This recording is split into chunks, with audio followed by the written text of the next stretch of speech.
Hello, everyone. Dr. Joseph Capps coming back to you again with another episode of our podcast and YouTube channel, Dancing with the Darkness. As always, we'll start off with some simple things.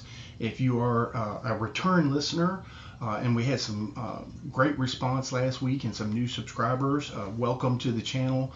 And those that have subscribed, we thank you so much. Those that are liking and sharing these videos, we hope and I hope and pray that it's helping someone. That's really my main goal. I just want to thank you so much for your support, and the return listeners that keep coming back every week. We can't do this without you, so thank you so much.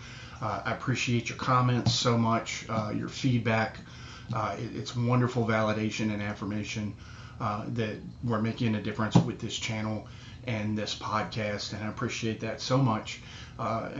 It's wonderful to know that we're building our family, our CPTSD family, and that we're not alone, and we're going to do this together as a family. For those that are watching for the first time today, this is simply a very raw, unapologetic channel about living with CPTSD, and we talk about everything from clinical stuff to emotional stuff to how did we get here, what happened to us to culminate the CPTSD. We talk about misdiagnosis. We talk about just everyday life living with this. But most of all, it is a message of hope, because we don't just talk about the downs and we don't just talk about the bad things. We talk about hope, and we talk about how you can absolutely turn all the pain that you've been into wonderful purpose, and to not only heal yourself but to help others, which is a tremendous, wonderful gift that we can take out of the pain that we've endured.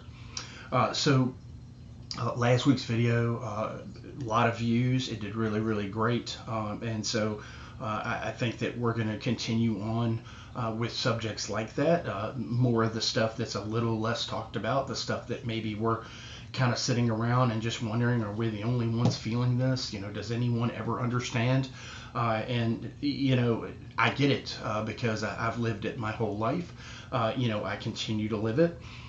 We had a comment last week about someone said that they were surprised that I was told that it's something that'll be with you for life. Well, I wasn't told that. This is something that I know in my soul. I know that this is part of me, and I wouldn't be who I am today without CPTSD and the things that I've been through. So these things are not only essential to my character and who I've become, but they always are a reminder of how far I've come, and what God has done with me and what I'm able to do to help other people. So it's not a negative thing. It's not like I've got a bad rash that I can't get rid of. It's actually part of who I am. And I hope too, for those that are listening, that you can get to a point where you start to see the gift out of the pain, like I have. So today I want to talk about something else. And this is something that I've been through in the past year probably. And there's all of these things in psychology that we can call it. There's even jokingly things that we can call it. I hit the 50-year mark, and I was talking to people about how it felt like this switch had flipped. And I'm going to talk about that, and I'm going to talk about how this is very normal, and it does happen. And the way that we can recover from this, but at the same time, the benefits of this. And what I'm going to talk about today is when empathy turns to apathy, okay? And this can be really, really hard for us, because most of us with CPTSD have become very empathic person. We've become very, very sensitive to other people's feelings, not only because that's how we've had to navigate life, especially as a child. We've had to fawn, and we've had to do the other trauma responses that we talked about in the video. And so we've had to, literally navigate this trail of our life and this path in order to survive. And so we've done a lot of things in that time that has made us very, very sensitive to other people's feelings. And so we tend to be very empathic and highly sensitive people. So there comes a time in our lives, and it's a combination. I don't want this to be a negative connotation, because it's a combination of healing and also the cumulative effects of CPTSD. Okay, so there's a little bit of basically cumulative trauma, cumulative stress that gets us to this point, but it's also part of our healing on the other side of it, because we do need to get to a point where we're actually crafting and creating healthy boundaries for ourselves so that we can continue on our journey without being completely drained, without being completely destroyed by other human beings, because they will, especially narcissists, will continue to suck us dry.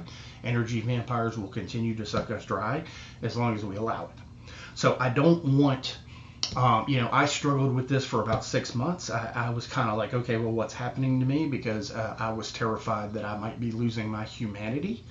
And that is not the case. You're not losing your humanity. Basically, what you're doing is you're realizing that your capacity is less than what it was. You're still the loving, caring, empathic person, but you're finding now that that needs to be reserved for those that are going to reciprocate and those that are going to put back in to your fuel tank or your emotional bank account, whatever we want to call it, okay? Because we do get to a point where body, mind, and spirit just gets tired. It's that simple. We get very, very tired. And so I want to talk about that today. And I don't want it to be necessarily negative. I want you to see the good and the bad. So what happens is, we're the person who's given everything. We're the ones who cared when no one else did. We showed up on time. We still show up on time when nobody else does. We do it day after day after day when nobody else does. And then eventually we just get to the point where, we're doing it not because we want to, but because something inside of us decides that that's what we need to do. And then one day, some of this stuff just starts to stop. And for me, I kind of felt like it was a switch. And I was like, okay, well, in psychology, they call it generativity versus stagnation, which is this fancy term basically that says, okay, you've reached you're over half your life according to statistics, and so now you're looking back and you're looking at all the things you did or didn't do and the mistakes you made and shoulda, woulda, coulda. And I tell people all the time, the brain will never process should have, could have, or would have, because it's fiction.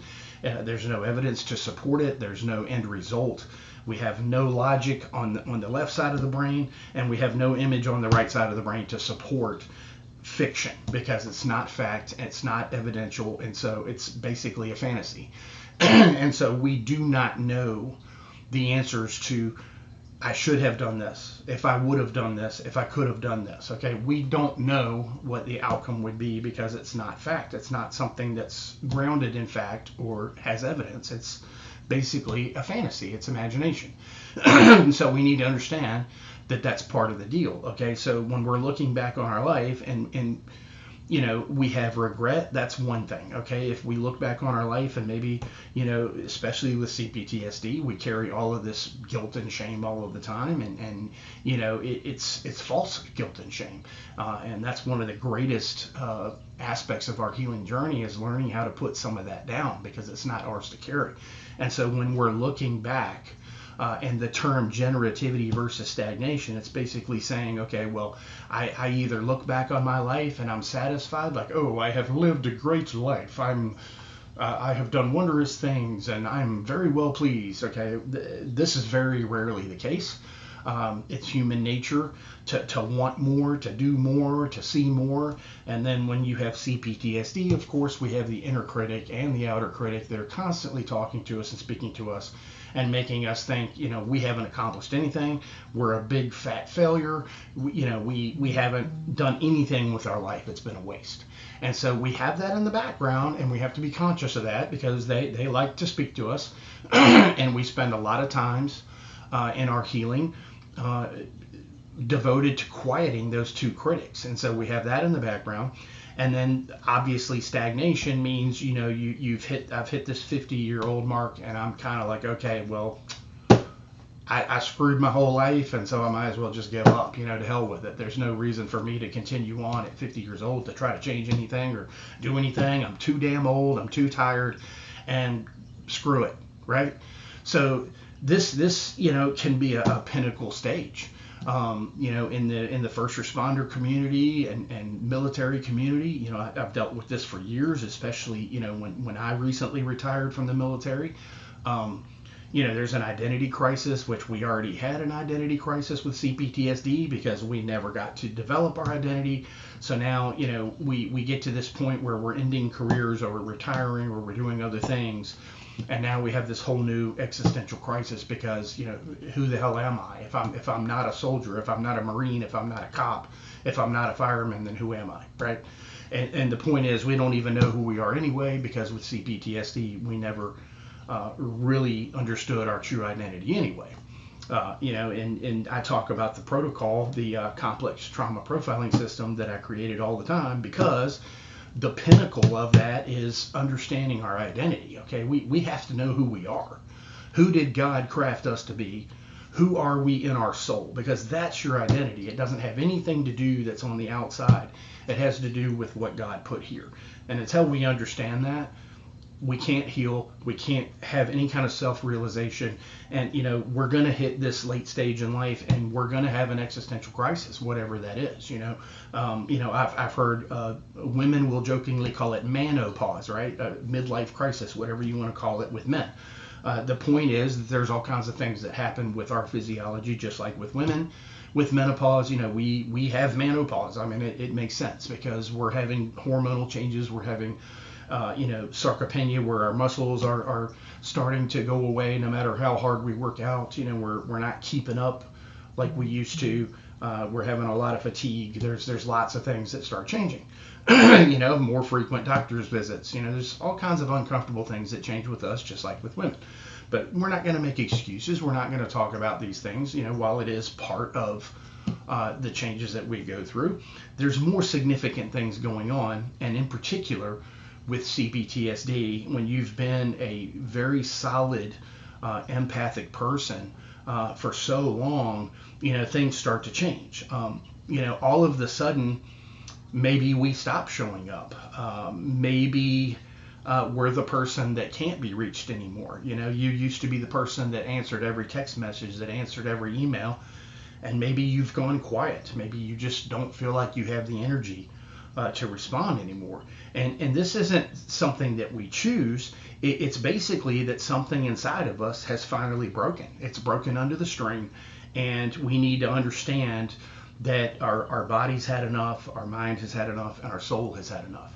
Okay, and it doesn't mean that we lose our humanity and we check out and we become the opposite. Okay, that whole dancing with the darkness connotation of this channel, we don't allow darkness to come in and take over. That's not what we're talking about. It's talking about finding a healthier version of ourselves, creating some healthy boundaries while we still remain empathic, while we still are loving, caring, and sensitive people.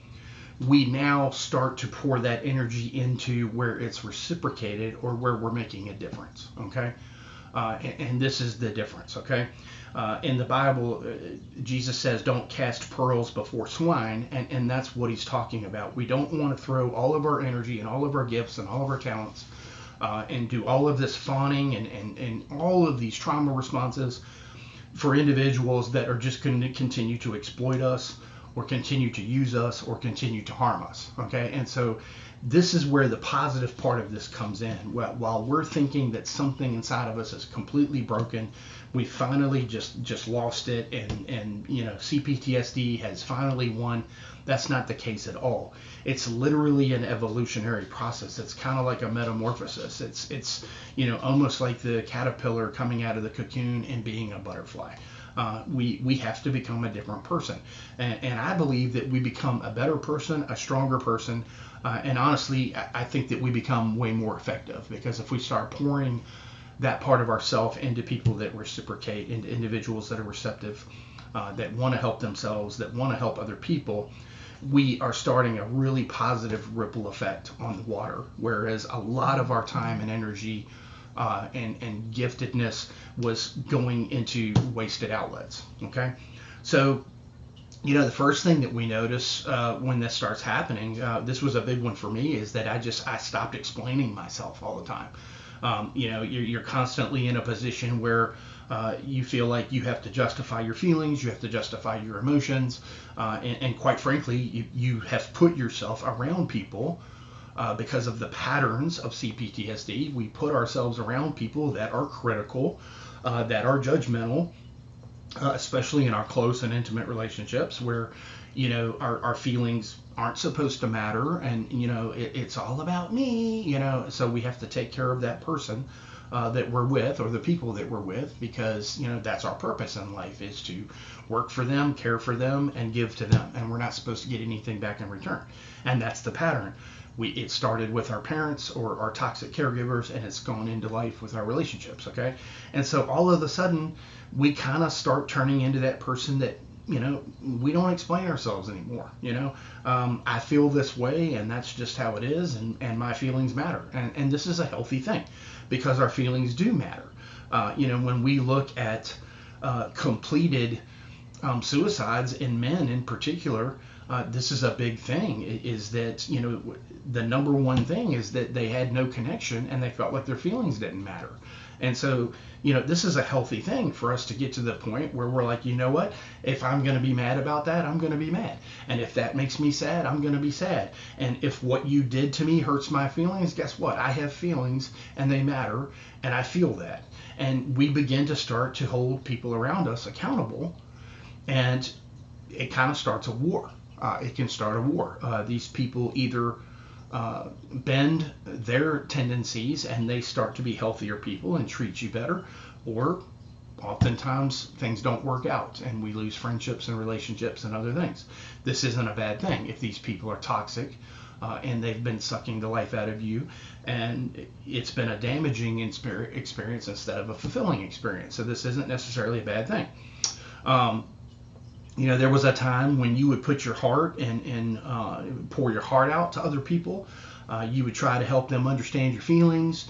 You would, one of the classic things of CPTSD is we overshare with people that we barely know because we're so desperate for a connection. Well, we get to that point where we're like, you know what?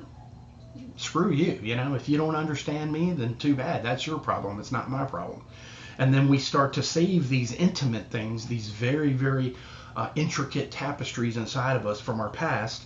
We don't give those to just anybody anymore. We save those inner most parts of ourselves, the most beautiful parts of ourselves that I think, in my view, that we've been protecting our whole life, that inner child, that innocence, whatever. We start to only give that to people that earn that and reciprocate that, and that's not a bad thing.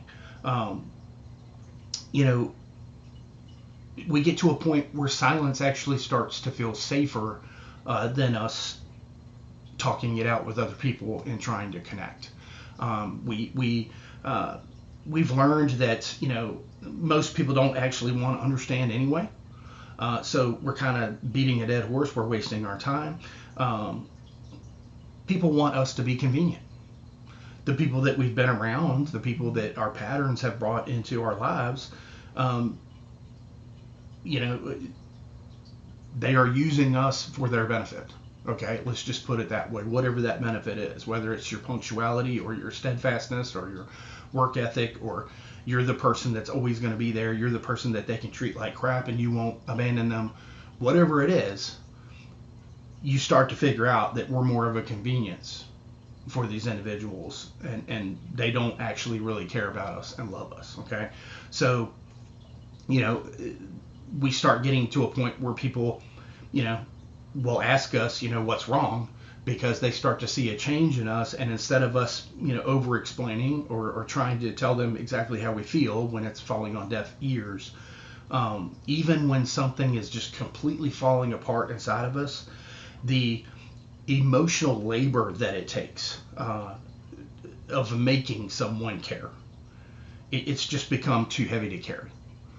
We shouldn't have to force anyone to care. We shouldn't have to explain our ways into getting loved or any of those things. People should love us for who we are, and they should love us for the genuine self, that part that I talked about, that God put in there, that soul. That is actually the most beautiful part of us, and unfortunately it gets hidden from the world because we've been forced to protect it our entire lives. And this is who we start to pour into, are the people that recognize that beauty, and we recognize that same beauty in them, and then we start to have some really fulfilling and healthy relationships that matter. And when we put energy into these, we feel so much better because we're getting it reciprocated. So it can be a very validating and affirming relationship when it gets to that point. Like I said earlier, we were the person that would always answer messages. We would always respond within minutes. We're always the one that's reliable. And a lot of this has to do with the fact that we're hyper vigilant when it comes to people's feelings. We're so hypersensitive that, we don't want them to ever feel like we have felt, right? We don't want them to feel ignored or abandoned or whatever. So we are hypersensitive to making sure that we're reliable and we're dependable, and we're that person that will respond and be there for other people. And quite frankly, it does drain us. It drains us tremendously. And so we get to that point where that version of us is gone. We just can't do it anymore. Oftentimes, you'll just put your phone on charge and you'll just leave it alone, and you just won't even look at it. Because you're just exhausted. You're exhausted that you're the person that's there for everyone else, and you just don't have the energy anymore. It's not that you're busy; it's that you need to recover. It's just too much. It gets to the point where it's very, very hard to always be the person who reaches out to someone else. How was your day or whatever? You become that person that the only time anybody will reach out to you is when you reach out first. And you start to understand, well, if they gave a damn about me, maybe they would reach out to me, especially when you see the pattern, when you put that phone down, or you stop that emailing and they don't check on you. And it's like, okay, well, obviously, it's back to that thing where, I'm a convenience. They don't even really realize that I'm missing, right? Until they want something. And that's kind of what happens, and it's a realization that we have to understand. When we stop initiating, we notice that most conversations simply just end. They don't continue. And that kind of tells us everything that we need to know about who we were actually reaching out to, and where did we stand in these individuals' lives. We get to the point, with CPTSD, where we have mastered the art of, basically surface level connections. We can be anybody we need to be, right? We can smile when we need to, we can laugh when we need to, and we can seem like we're completely present while sharing absolutely nothing that's really real about ourselves. It's like you built, kind of like a glass wall around your inner world. People think that they know us, but really they only know the version that we allow them to see. Okay, we have become skilled, highly skilled at asking questions, redirecting attention, keeping things light, because we've learned that vulnerability is just another word for giving someone ammunition against us. This is what happens as we start getting to this point.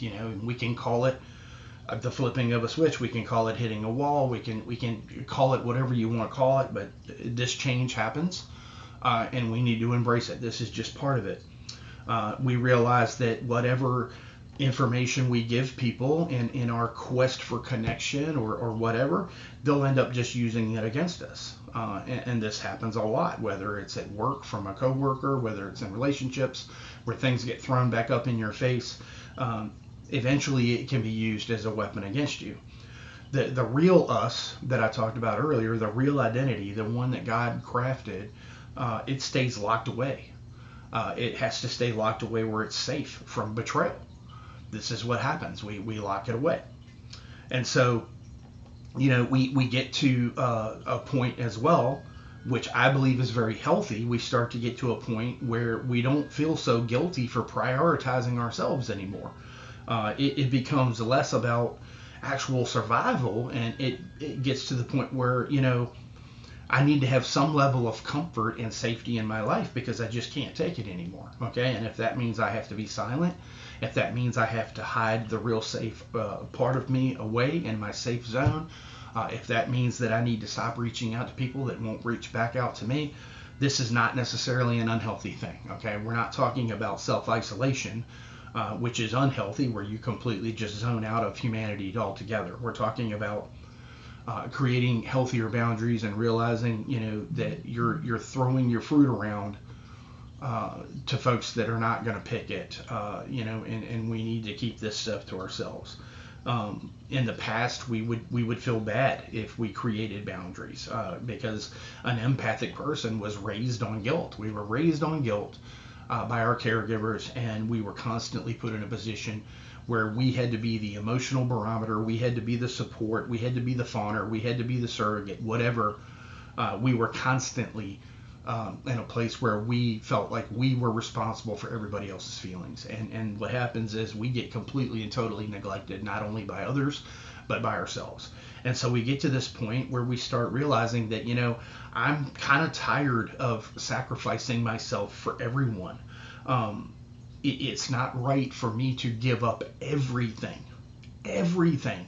even my basic human needs, to make sure everybody else's needs are met. You just get to the point where you just can't do it anymore.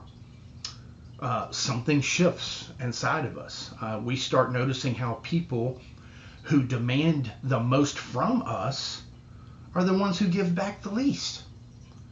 There's no reciprocation. There's withdrawals out of this emotional bank account all the time and never any deposits, okay? And we start to see this. And we start to understand that, I don't need to feel guilty or feel shame for walking away from people like this. We see that, they watch our exhaustion. They watch us just slowly drift away. They watch us just turn into a totally different person. They watch life crush us, and they do absolutely nothing about it. And, I'm sorry if this is hitting a nerve today, but we have to face the truth in our lives, and we need to understand that this is what happens to many of us.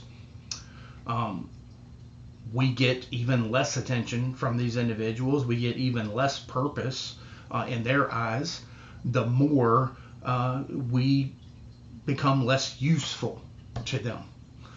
They will hang on to us and drain us till the very end, as long as we're still useful in some regard. And that can look like all kinds of things. It can get to the point in marriages and in relationships where, I still need this guy's paycheck. I mean, I hate to say that, but it happens. I'm not going to give any love. I'm not going to give any kind of affection. I'm not going to give anything in return, but I'm going to make this person feel like, hey, you know what? You said your vows, you got married, and, it's your job and your purpose and your responsibility to take care of us, okay? Whether we give you anything back in return or not.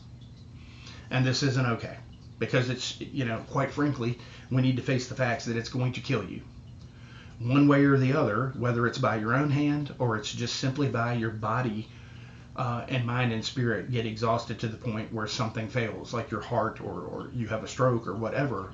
We cannot live forever like this. Okay, the cumulative effects of this stress, it does destroy our bodies from the inside out, and so we have to face that we have a right to live, we have a right to thrive, and we have a right to be treated with respect and to be loved.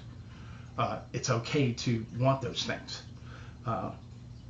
We get to, a point where, a lot of times I've had it happen to me where as soon as I start trying to look after myself even a little bit, I've been told that I was selfish. And in the past, that would like totally derail me.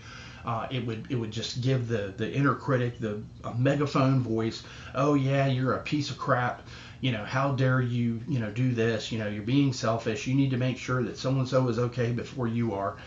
And all of a sudden it gets to the point where you don't necessarily hear that in such a loud voice. You start to realize that, okay, I'm taking care of my basic human needs. I'm making sure that I have food in my belly. I'm making sure that I have warm clothes for the wintertime. And I'm going to the doctor and getting a checkup when I don't feel good. How is that selfish? How is that selfish? If you truly love someone else, then you want them to do everything they can to take care of themselves, because you want them to be around and you want them to be healthy. Okay? You want them to do self-care. It's not selfish. It's not you putting your needs ahead of someone else and completely in disregarding everyone else. Okay? That's not what we're talking about. That's exactly what the narcissist does, that most likely, if you're an empathic person with CPTSD, you're either with one or you've been with one, and you know what I'm talking about. They're projecting their own tendencies onto you in order to get their needs met, and that's not okay. We get to a point where we used to see potential in everybody. And I was there for so many years, I can't remember. I felt that everyone could be good, that everyone could be a person that wouldn't harm me. And unfortunately, I felt like, if I love them hard enough, if I support them long enough, they'll heal and grow just like me. Unfortunately, that's not the case. They need to want to heal and grow. They need to love you enough to want to heal and grow, because they love you just like you love them. But oftentimes this isn't the case. And these are some of those patterns that we have to break. We cannot continue to try to save people who don't want to be saved. We can't save everyone. That's just the way that it is. We've learned this lesson the hard way by this point. That's why this whole thing is shifting. This is why everything is changing. Now when we see someone struggling, we feel sympathy for them, but we don't feel responsibility. Okay? This is where the big shift happens. It used to be that we felt completely and totally responsible for everyone's feelings around us. Okay? So now we can still be sympathetic. Sometimes we can even be empathic because we've been through what they have been through. But we're a little bit more cautious, and we don't pour all of ourselves into this individual until we see that they really do want to change, they really do want to heal, and that they're going to reciprocate that either with us or they're going to reciprocate it with others. And this is when we need to spend our energy, and this is when we really need to let that empathic nature come through. It's a much healthier thing. We are willing to let other people walk their own path. And we're getting to a point where we're no longer willing to carry anyone else on our back. Our back is tired. Our shoulders are tired. We can't carry our rocks and everybody else's rocks anymore. Once again, this doesn't make you a bad person. This is survival. And you need to realize at the end of the day, if I'm going to continue to persevere and I'm going to continue to benefit society and help other people, especially those that God has put in my path to help, then I have to self-preserve. I have to start doing some things to take care of myself so that I am not depleted to the point by people that exploit me to where I can't help other people and I can't live out my purpose or my calling. So yes, this is a form of empathy turning into apathy, but this is not you losing your humanity, okay? Because we can't allow ourselves to get to this point where we start to have this shift and we start to think that the darkness is winning, the darkness has won. We're turning into the exact person that we don't want to be. That's not the case. It's about us preserving our resources and using them and deploying them when it's applicable. Okay, when there's going to be a return on our investment, or there's going to be a return in God's investment where other people are getting help. Okay, it's a critical thing that we have to do. We have to have something in reserve. We cannot deplete ourselves into nothing. We start to understand that our energy, because we get so tired, I'm telling you, I'm tired. I'm not afraid to say it on this video. I'm sure many of you are tired, and it's not just a physical tired. It's a physical, mental, and spiritual tired. We get tired. We get tired of being used. We get tired of being exploited. We get tired of people not loving us back. We get tired of being lonely. It's okay. God created us to be in fellowship, and he created us out of love and through love, which means we not only need love and fellowship, we deserve it. It's what God intended for us. Okay? And so we need to accept that. That's not being selfish. That's not being selfish at all.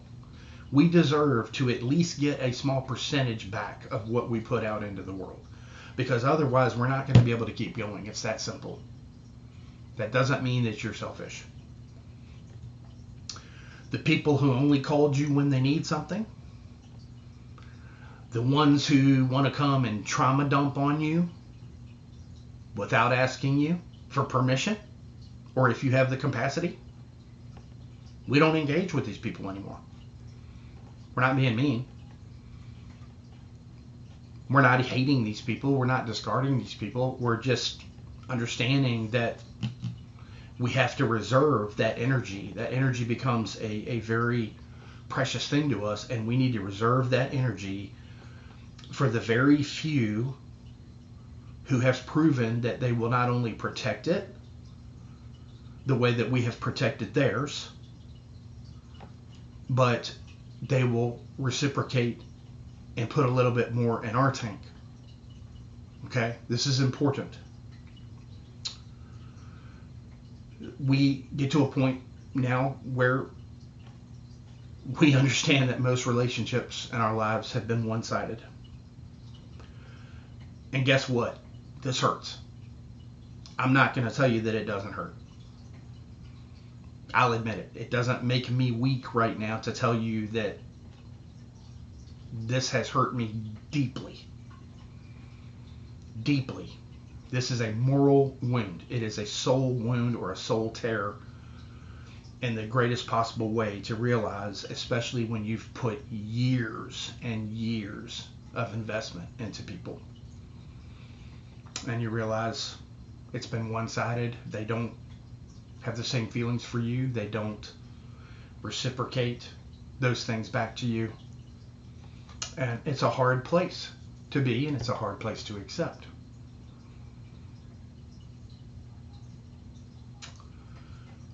You realize, you're the one who was making plans, checking in, remembering everybody's birthday, showing up every time during the hard times. When you stop doing these things, even if it's abruptly, it's quite interesting, because you notice how quickly these people fade away. They don't even have anything to do with you anymore. They could care less. They don't ask you what happened to you. They don't ask you, hey, how come you don't check on me? They don't check on you. They simply just fade away. No one fights for you the way that you fought for them. No one notices your absence the way you would have noticed theirs. And while the truth stings when we talk about this, it's also setting us free. You're no longer going to be investing in connections that were always built on your efforts alone. We get to a point where we choose loneliness over fake connections. I've said it before on here, and I'll say it again. The loneliest people in the world are those that are with people that don't see them and don't know them. Being alone is not loneliness. Loneliness is being in a world where we have put out everything and never received back. That is true loneliness. A lot of people fear being alone. I know that I did for a long, long time. But we get to this point when this switch flips that we start to discover something that other people haven't. Loneliness, or being alone, becomes a much better place than being around people who make us feel lonely. We'd rather be in silence than pretend to enjoy shallow conversations with people who really don't give a damn about us. the tolerance for these fake relationships, it's pretty much dropped to zero. We've been through enough now at this point to know that quality matters infinitely more than quantity. So instead of being the person that's in the room that wants to be the social butterfly and wants to talk to everybody and wants to be popular and wants people to like them, we get to the point where if we have just one person in our life that truly sees us and truly loves us for who we are perfectly happy giving that person everything. And I tell you what, if you're out there and you're listening and you're one of these people, you're receiving one hell of a gift, because you're going to be the individual that gets to see who we really are, the real identity, the innocent child, the innocent soul before it was totally destroyed by the world. You're going to get a love and a dedication that you can't imagine. It's as close to God's love as I can imagine telling you. It is borderline unconditional. The love that you're going to get from somebody if you invest in someone like myself and others that are in this audience that desperately want to give that to someone but have never been able to. So think about that. A lot of times we're told as empathic people that it's a gift, but I got to tell you, no one ever tells you about the cost of that gift.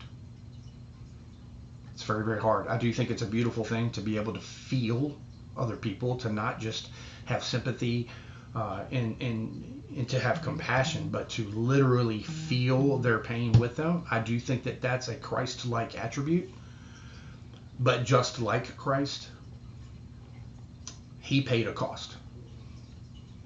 He paid the ultimate cost by taking all of our sins on him and giving us a path to redemption and forgiveness.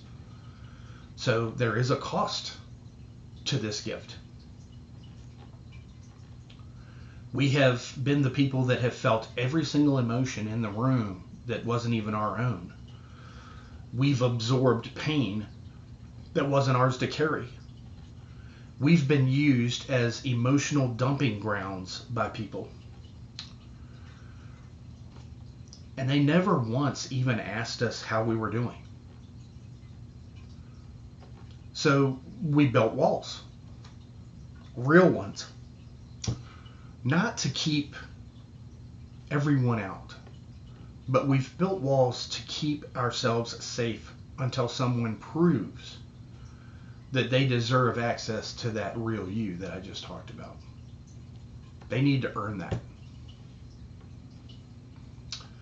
You're no longer ashamed of these walls now. They're not cold. They're smart.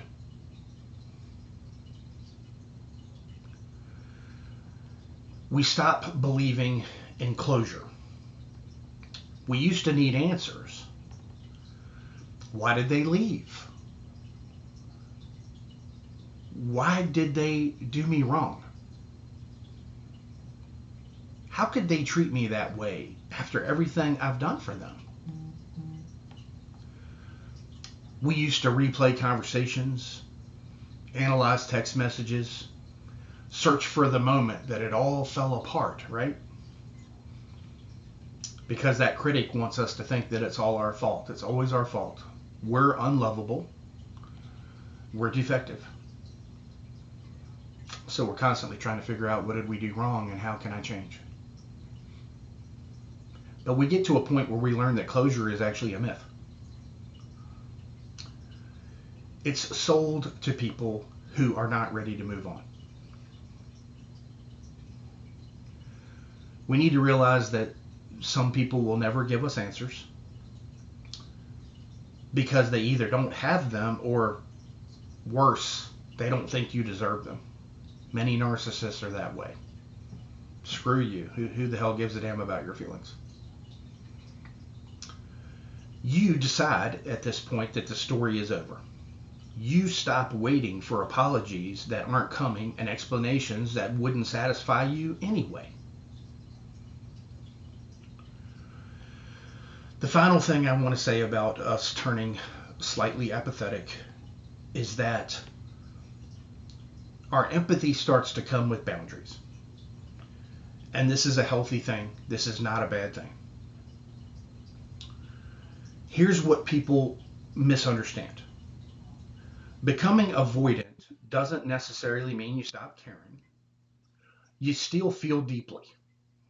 You still notice when someone is hurting.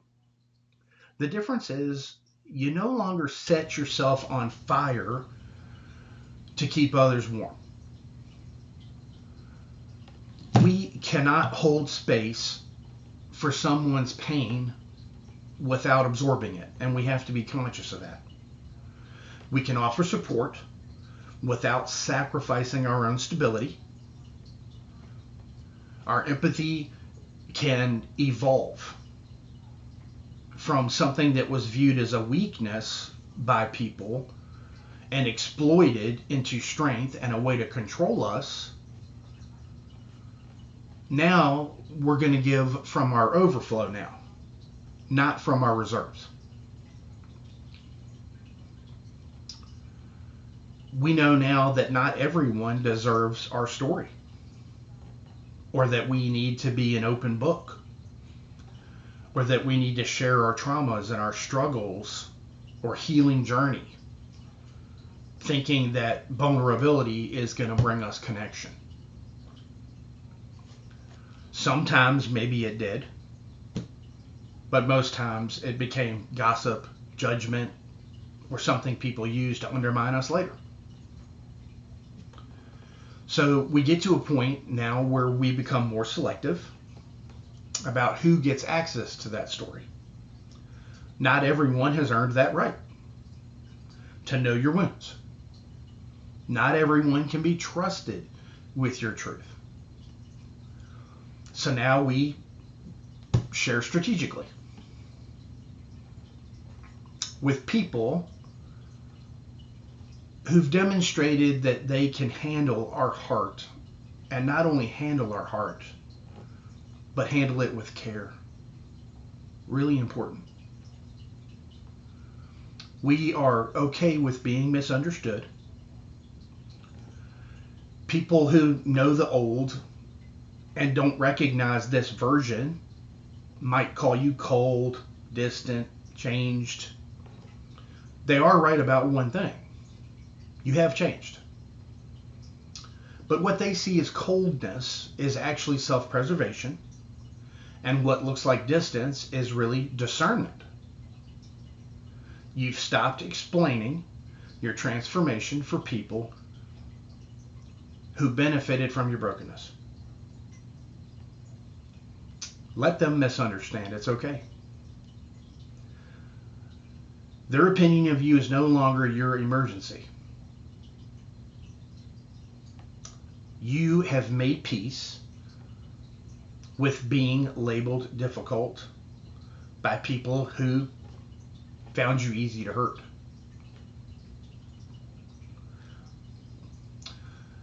We get to this final point of turning a little more apathetic by understanding that healing is not always linear. And that's fine. Some days you feel strong, like you have boundaries, completely healed from your past. Other days the old empath rises up and you feel everything all over again. You've stopped judging others. You know, others are still judging you for this, but you stopped judging yourself for this. And understanding that, you know, if you become a little avoidant after being hurt repeatedly, it's not a destination that's permanent. It's a process. You're not broken for protecting yourself. You're not cold for being cautious, and you're not, you know, you're someone who loved with everything they had and got burned over and over again. And now you're learning to love differently, starting with yourself. You know that you can't go back. And you know what? You don't want to. You don't want to go back to that old version. The old you is gone, and honestly, that's not a bad thing. That version of you gave until there was nothing to give, until you were empty. This version of you is starting to understand that they have worth. And that it's okay to expect more than just crumbs from other people. This version of you is going to demand a little more respect, or you're going to walk away. And you can't unsee what you've seen or unknow what you know and what you've learned. It's hardwired. And while part of you might miss the innocence of believing everyone had good intentions, I tell you what, you won't trade your awareness or your discernment, your new discernment, for anything. You've been transformed by your pain, and there's power in that. So here's the truth that nobody tells you, is that sometimes the kindest people become the most guarded. Not because they stopped caring, but because they finally started caring about themselves. And there's nothing wrong with that. So if you're like me and you've gotten to this point where you're starting to see some changes, and maybe you're a little bit worried about it, maybe you think that darkness is taking over, or maybe you think that this is bad. It's not. It's all part of the journey. It's turning a blunt instrument like a hammer into something more precision like a screwdriver. And I believe that it's God's purpose and His will. I believe that it's the most important part of our healing journey, because we get to a point where we can use our empathy and use the gifts that we have in a much more effective way. And we can put it into people that are ready to heal, that are receptive, and that want to give back. And it's going to make us a healthy version of ourselves. And it's going to make us so much better for the people around us that are suffering, that need someone just like you and I to step in and to love them genuinely. I hope this video resonated with you. You know, it may have made some of you uncomfortable, but you know what? I come from the heart every time I do a video. I don't just talk about things that I read or that I've learned clinically. I want to talk to you about real life, about what's going on with me with CPTSD, because I'm living it right alongside you, and I genuinely know how you feel. Drop a comment, a like. If you haven't subscribed to the channel, please subscribe, and please share this video.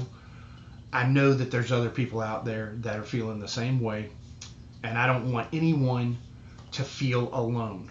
Remember what we talked about being alone was. I want people to feel like they have a community, and that they have people that do genuinely hear them and see them and understand them. And that's how we're not alone anymore. Until next time, God bless. Thank you so much for your support. We'll see you next time.